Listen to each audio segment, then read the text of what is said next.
नमस्कार, brilliant study online के all in one GK set detail study programme में आप सभी का स्वागत है। आज हम चर्चा करेंगे सामान्य ज्ञान सेट 21 और 22 के प्रश्नों के बारे में।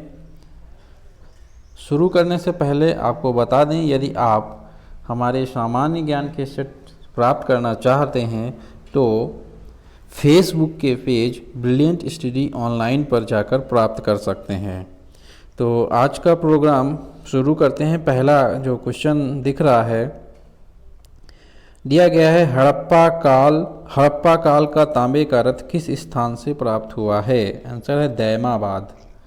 दैमाबाद एक हड़प्पा कालीन साइट है, स्थान है जो कि महाराष्ट्र में पड़ता है। हड़प्पा काल की बात करें तो हड़प्पा काल जो सिंधु सभ्यता फैली हुई थी वह चारों दिशाओं की बात करें तो सबसे आप उत्तर की बात करेंगे तो यहाँ जो पड़ता है स्थान मांडा, ये कश्मीर में पड़ता है। और पूर्वी भाग की बात करें तो ये आलमगीरपुर जो कि यूपी में पड़ता है, ये पड़ेगा यूपी में। और दक्षिणी भाग की बात करें तो ये दैमाबाद में पड़ता है। दैमाबाद जहाँ से ये हड़प्पा काल का तांबे का रथ प्राप्त हुआ है। और सबसे पश्चिमी भाग की बात करें तो सुतकांगेडोर से ये जो कि बलूचिस्तान में पड़ता है, यहाँ तक फैलाव था आपके सिंधु सभ्यता का हड़प्पा काल का। तो ये था आपका बलूचिस्तान में। क्लियर? तो ये हो गई आपका हड़प्पा काल से संबंधित जानकारी। यह जो साइट है महाराष्ट्र की दैमाबाद, ये खोजी गई थी 1958 में। आगे बात करते हैं। प्रश्न है, संसद के 2 सत्रों के बीच अधिकतम कितना समय अंतराल दिया जा सकता है। आंसर दिया गया है 6 माह। संसद के कोई भी सत्र होते हैं तो उनमें जो बीच का जो समय अंतराल है वो 6 माह से अधिक नहीं होना चाहिए। ऐसी शर्त रखी जाती है जो कि हमारे संविधान में वर्णित है कि 6 माह से 2 सत्रों के बीच अधिक समय नहीं होना चाहिए। उसके पहले बैठक होनी जरूर चाहिए संसद की। आगे देखते हैं। क्वेश्चन है, विशेष आर्थिक क्षेत्र की अवधारणा सर्वप्रथम कहाँ शुरू की गई थी। आंसर है चीन में शुरू की गई थी। विशेष आर्थिक जोन मतलब कि SEZ स्पेशल इकोनॉमिक जोन्स जो कि भारत में 1999 के बाद सन 2000 में प्रारंभ हुई और जिसका मेन उद्देश्य भारत में विदेशी निवेश को बढ़ावा देना था और भारतीय निर्यात को बढ़ाना था। आगे देखते हैं। प्रश्न है, काजीरंगा राष्ट्रीय उद्यान किसके लिए प्रसिद्ध है। आंसर दिया गया है गेंडा, वो भी एक सींग वाला गेंडा। एक सींग वाले गेंडे के लिए जाने जाता है। कौन? काजीरंगा राष्ट्रीय उद्यान। कहाँ स्थित है तो यह असम में स्थित है। कहाँ स्थित है? असम में स्थित है और यह एक वर्ल्ड हेरिटेज साइट है। ठीक है, विश्व विरासत स्थल में ये शामिल है। आगे देखते हैं क्वेश्चन, पुरी में रथ यात्रा किसके सम्मान में निकाली जाती है। आंसर दिया गया है भगवान जगन्नाथ।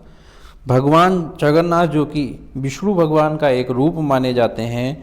पुरी जो कि उड़ीसा में पड़ता है, यहाँ पर यह यात्रा बड़े ही हर्षोल्लास से मनाई जाती है और आषाढ़ माह, हिंदी के आषाढ़ माह में इस यात्रा का आयोजन होता है।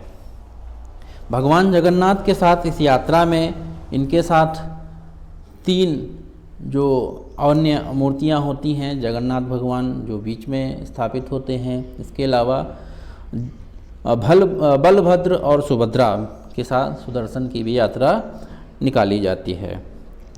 आगे बढ़ते हैं।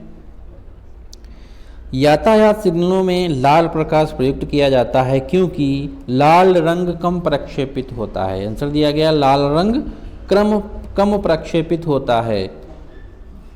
तो लाल रंग कम प्रक्षेपित होता है क्योंकि इसका जो विक्षेपण होता है वह सबसे कम होता है। बैंगनी रंग का सबसे ज़्यादा होता है। जब विक्षेपण कम होगा तो यह दूर से दिखाई पड़ जाएगा, इसीलिए यातायात सिग्नलों में इसका प्रयोग किया जाता है। आगे देखते हैं, कौन सा पार्ट कंप्यूटर का ब्रेन है? आंसर दिया गया सीपीयू। सीपीयू मतलब सेंट्रल प्रोसेसिंग यूनिट, कंप्यूटर का सबसे महत्वपूर्ण भाग है जहाँ पर सारे प्रोसेसिंग का एक केंद्र होता है, इसीलिए कंप्यूटर का ब्रेन सीपीयू को कहा जाता है, सेंट्रल प्रोसेसिंग यूनिट। आगे देखते हैं, द्रव्यमान संख्या किसका योग है? आंसर दिया गया है प्रोटॉन और न्यूट्रॉन का। किसी भी तत्व का अगर आप द्रव्यमान संख्या प्राप्त करना चाहते हैं तो उसके लिए आप उसके प्रोटॉनों की संख्या प्लस न्यूट्रॉनों की संख्या करते हैं तो वह आपका मास नंबर होता है। मास नंबर, इसको न्यूक्लियन नंबर भी कहा जाता है। न्यूक्लियन संख्या, द्रव्यमान संख्या और न्यूक्लियन संख्या भी इसी को कहा जाता है। इसको प्रदर्शित करने के लिए ए लिखा जाता है, द्रव्यमान संख्या को ए से प्रदर्शित करते हैं। क्लियर? आगे देखते हैं, वनस्पति जगत में किसको उभयचर कहते हैं? ब्रायोफाइटा। वनस्पति जगत की बात हो रही है, क्या कहा जाता है? ब्रायोफाइटा कहा जाता है। जो ब्रायोफाइटा है, इसके उदाहरण में आप अगर बात करें तो इसमें लीवरवर्ट और मॉस जैसे पौधे पादप आते हैं जो कि इनमें संवहन ऊतक नहीं पाया जाता है। तो जो ब्रायोफाइटा होते हैं इसमें संवहन ऊतक नहीं होता है। ठीक है, ये ऐसे पादप होते हैं। आगे बात करते हैं, हाल ही में केंद्रीय मानव संसाधन एवं विकास मंत्री ने किस राज्य के केंद्रीय विश्वविद्यालय हेल्पलाइन भरोसा की शुरुआत की है? तो सही आंसर होगा उड़ीसा। करंट अफेयर से क्वेश्चन है, जहां हाल ही में इस भरोसा हेल्पलाइन की शुरुआत की गई है उड़ीसा राज्य के द्वारा। आगे देखते हैं क्वेश्चन सेट 22 का पहला क्वेश्चन जो दिया गया है कि किस बादशाह के अंतर्गत मुगल सेना में सर्वाधिक हिंदू सेनापति थे? आंसर है औरंगजेब। अगर आप औरंगजेब के बारे में थोड़ी बहुत जानकारी जानते हो तो आप कभी भी इस चीज़ पर नहीं जाएंगे कि हिंदू सेनापति औरंगजेब के सबसे ज़्यादा थे, क्योंकि औरंगजेब तो काफ़ी ज़्यादा हिंदू विरोधी था। कई सारे मंदिर तुड़वा दिए थे इसने, है ना, और कई सारे त्योहारों को मनाने से पाबंदी लगा दी थी। तो फिर भी सर्वाधिक हिंदू सेनापति इसकी सेना में क्यों थे? क्योंकि औरंगजेब यह जानता था कि अगर जो शक्तिशाली हिंदू सरदार हैं, राजा हैं, जमींदार हैं, अगर इनको नाराज़ कर दिया जाएगा तो ये नाराज़ करने वाली जो नीति होगी हमारे लिए काफ़ी घातक साबित होगी। तो इसी वजह से क्या इसने किया, अपनी सेना में सबसे ज़्यादा हिंदू सेनापतियों को शामिल किया, जिससे विद्रोह होने ना पाए। सेनापति बने, अच्छे अच्छे पद दिए हैं हमने हिंदुओं को, तो विद्रोह होगा नहीं। तो हमारी जो नीति चल रही है ये चलती रहेगी। इसी वजह से इस जो है औरंगजेब की सेना में हिंदू सेनापति सबसे ज़्यादा थे। आगे देखते हैं, अनवर ए सुहेली ग्रंथ किसका अनुवाद है? अनवर ए सुहेली इस ग्रंथ की बात करें तो यह फारसी में अनुवाद है किसका? पंचतंत्र का। यह फारसी में अनुवाद है किसका? पंचतंत्र का। और इस पंचतंत्र के लेखक कौन हैं? तो सबको पता है, बहुत ज़्यादा फेमस पुस्तक है, विष्णु शर्मा। कौन है? विष्णु शर्मा। क्लियर? आगे देखते हैं, भारतीय संविधान के अनुसार कार्यपालिका का प्रमुख कौन है? भारतीय संविधान की बात करें तो कार्यपालिका की प्रमुख मतलब कार्यपालिका की संघ, भारतीय संघ के कार्यपालिका की शक्ति है वो राष्ट्रपति में निहित है। संविधान के अनुच्छेद 53 में यह व्याख्या की गई है कि जो भारतीय संघ की जो कार्यपालिका शक्ति होगी वो राष्ट्रपति में निहित होगी। क्लियर? आगे देखते हैं, वैसे इस प्रश्न में और अगर जानकारी लें तो यहाँ पर कार्यपालिका का प्रमुख कौन होता है? संविधान के अनुसार ये कहा गया है राष्ट्रपति होता है। अगर वास्तविक शक्तियों का निर्वहन कौन करता है कार्यपालिका के, तो वो प्रधानमंत्री। तो आगे क्वेश्चन देखते हैं, किस राज्य में तांबा खनिज का सबसे बड़ा भंडार है? आंसर दिया गया है राजस्थान। उत्पादन में बात करें तो तांबा के उत्पादन में राजस्थान अग्रणी राज्य नहीं है, दूसरे स्थान पर आता है। लेकिन यहाँ पर भंडार की बात की गई तो भंडारण में सबसे बड़ा जो राज्य, बड़ा भंडार जिसके पास पाया जाता है वो राजस्थान राज्य है। तांबे के अगर उत्पादन के बारे में हम बात करते हैं तो राजस्थान जो आएगा वह दूसरे स्थान पर आएगा। पहले स्थान पर एमपी है, मध्य प्रदेश, उसके बाद राजस्थान और राजस्थान के बाद झारखंड आता है। ठीक है, ये 3 अग्रणी राज्य हैं तांबे के उत्पादन में। क्लियर। लेकिन अगर भंडार की बात की जाए तो राजस्थान सही आंसर होता है। आगे देखते हैं, किस वायुमंडलीय परत में प्रायः हवाई जहाज उड़ते हैं? आंसर है समताप मंडल। आप वायुमंडलीय परतों की बात करें तो वायुमंडलीय परतों में सबसे पहले जो निचली पृथ्वी की तरफ जो सबसे नीचे की तरफ जो परत होती है उसको हम क्षोभ मंडल के नाम से जानते हैं। क्षोभ मंडल ट्रोपोस्फेयर के नाम से जाने जाते हैं। यहाँ पर जो भी मौसमी घटनाएं, बादल संबंधी ये सब जितनी भी घटनाएं हैं सब क्षोभ मंडल के अंदर ही होती हैं। समताप मंडल क्या होता है? इसमें समान ताप रहता है पहली बात तो, और दूसरी चीज़ इसमें जो मौसमी घटनाएं होती हैं जैसे बिजली कड़कना, बादल या अन्य चीज़ें, वायु के कण, ये सब नहीं पाए जाते हैं। इसीलिए जो हवाई जहाज़ उड़ाने के लिए जो वायुमंडलीय परत है सबसे अच्छी मानी जाती है वह समताप मंडल होती है। समताप मंडल के बाद आप ओजोन मंडल समताप, अगर पूछा जाए ओजोन मंडल का सबसे ज़्यादा सांद्र कहाँ पाया जाता है तो समताप मंडल पाया जाता है ना, क्योंकि समताप मंडल जो इसका परत की ऊंचाई है वो 18 किलोमीटर से ऊपर की तरफ 32 किलोमीटर तक मानी जाती है। 18 से 32 तक इसका ऊंचाई तक इसका विस्तार पाया जाता है। फिर ओजोन मंडल, फिर आयन मंडल, फिर बाह्य मंडल होता है ना। ये वायुमंडलीय परतें होती हैं। आगे बढ़ते हैं।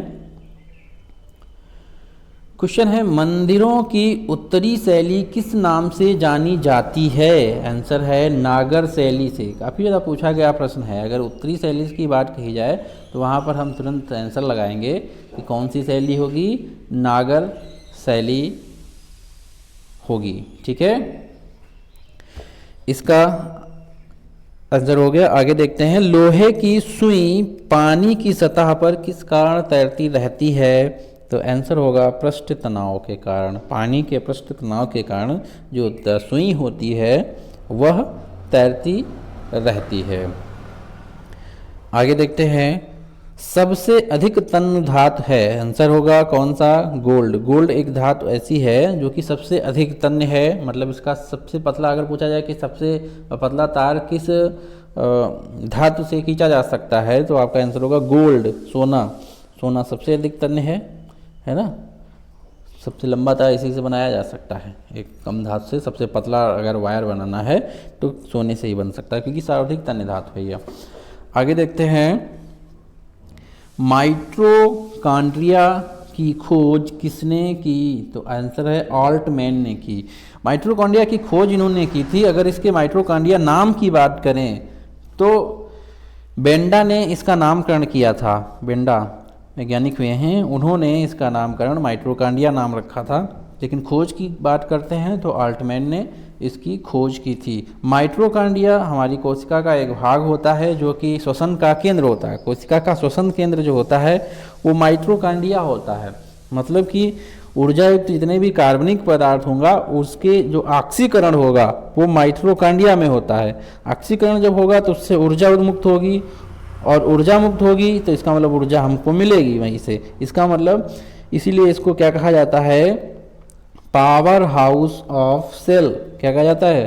पावर हाउस ऑफ सेल भी कहा जाता है। किसे? कोशिका का शक्ति केंद्र। किसको कहा जाता है? माइटोकॉन्ड्रिया को कहा जाता है। क्लियर। आगे देखते हैं।